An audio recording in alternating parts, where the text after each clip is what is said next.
Writing in a diary is a really strange experience for someone like me, not only because I've never written anything before, but also it seems to me that later on neither I nor anyone else will be interested in the musings of a 13-year-old schoolgirl.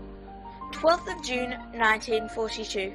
A young Dutch girl ran into the living room of her family's apartment on her 13th birthday, only to be greeted by her cat Morgity.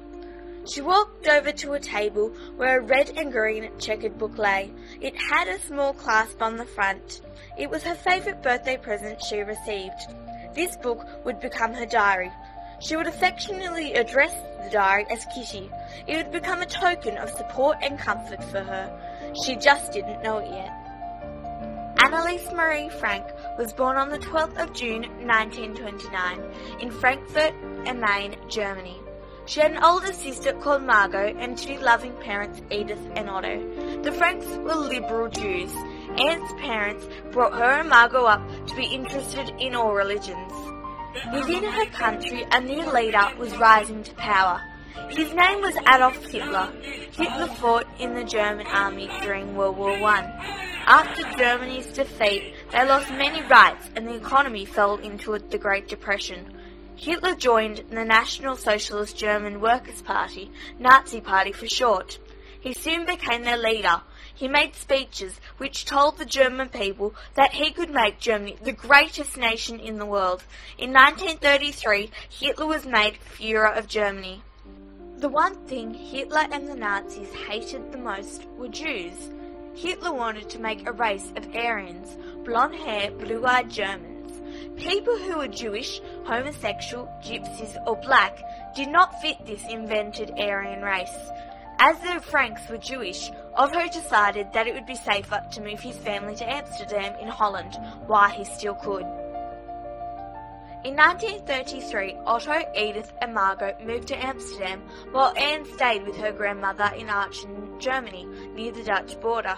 In 1934, Anne moved back with her family in Amsterdam. There were many Jewish refugees that had fled from the Nazis back in Germany. On the 1st of September 1939, Germany invaded Poland. On the 3rd of the same month, World War II began. Life was still pleasant in Holland, although the invasion of Holland was growing near. On the 10th of May 1940, the German invasion was here. The Dutch army put up a strong fight. After the Germans bombed Rotterdam, the centre of the Jewish quarter, the Dutch army gave up. The Nazis started to make life a living hell for the Jews. They started with the proclamation that all Jews over the age of 6 had to wear a yellow Star of David with Jude prominently written in the centre. This made the Jewish residents an easy target for persecution. On the 5th of July 1942, Margot received a call-up notice to report the next day for relocation to a forced labour camp in Germany. Otto was not at all surprised by the call-up notice. Rumours were spreading about young 15 and 16-year-old teenagers being taken from their homes to work for the Germans. Anne and Margot were told to pack a small bag with things they wanted to bring along. Anne notes in her diary, "Preoccupied by the thought of going into hiding, I stuck the craziest things in the satchel, but I am not sorry. Memories mean more to me than dresses." Miep and Jan came to their apartment to pick up the last of their clothing. The next morning, Miep came to take Margot to the hiding place on a bicycle that they had kept back from the authorities when they were authorised to hand them in. A while later, Anne, Otto and Edith left the house. Anne notes, "So there we were, Father, Mother and I, walking in the pouring rain, each one of us with a satchel and a shopping bag filled to the brim with the most varied assortment of items. The people on their way to work at that early hour of the morning gave us sympathetic looks. You could tell by their faces that they were sorry they could not offer us some kind of transport. The conspicuous yellow star spoke for itself." When they arrived at the hiding place, Anne knew for the first time that they would be hiding at 263 Prinsengracht Street. This tall building was the same building that Otto ran his business.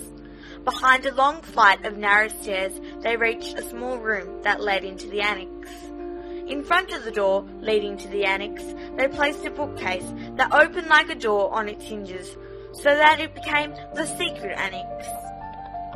Hiding in the annex was Anne Frank, Margot Frank, Otto and Edith Frank, the Van Peels family consisting of Herman, August, and their son Peter, as well as a Jewish dentist, Fritz Pfeiffer.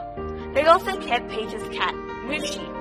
Anne describes in her diary that they all became like one big happy family. They could not hide without people that could bring food, clothes, medicine, and the news of the outside world. Anne says that they are the best helpers in the world. Mipgees brought food and news. Yarngees also brought news and supplied them with ration cards.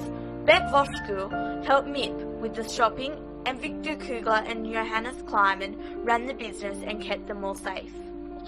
Anne wrote in her diary almost every day until the entry stopped on the 1st of August 1944. Then on the 4th of August 1944, at around 10 a.m, a car pulled up at the house. All of the people from the annex and Victor Kugler and Johannes Kleiman were taken by a van to the Nazi headquarters to be questioned. The diary, Kitty, was left behind. They were put on a train to Westerbork transit camp to wait for relocation to the camps in the east. On the 3rd of September 1944, they were sent to Auschwitz, a concentration camp in Poland, where Anne saw her father for the last time. Anne and Margot only stayed at Auschwitz for about 2 weeks. They were separated from their mother and sent to Bergen-Belsen, a camp in Germany. There was a typhus epidemic sweeping through Bergen at that time. Anne and Margot eventually caught typhus and suffered its effects. Herman Van Peels died in the gas chamber at Auschwitz in late 1944. Augustus Van Peels died on a transport to Buchenwald camp in 1945. Peter Van Peels died of starvation and exhaustion on the 5th of May 1945 in Mauthausen camp. Fritz Pfeiffer died on the 20th of December 1944 in Neugemm camp. Edith Frank died in Auschwitz from starvation and exhaustion on the 6th of January 1945. Margot Frank died in 1945 from typhus in Bergen-Belsen. Otto Frank survived the war and moved to Switzerland, then remarried. He died on the 19th of August 1980 from lung cancer after devoting his life to publishing and telling the story of his daughter's diary. Anne Frank, like her sister Margot, died March 1945 from typhus in Bergen-Belsen. She wrote in her diary, "I want to live on, even after my death." Anne Frank's diary was then published in 1947. Thankfully, her short life story has been made into many plays, books and films. She has lived on in our memories through the words of her diary.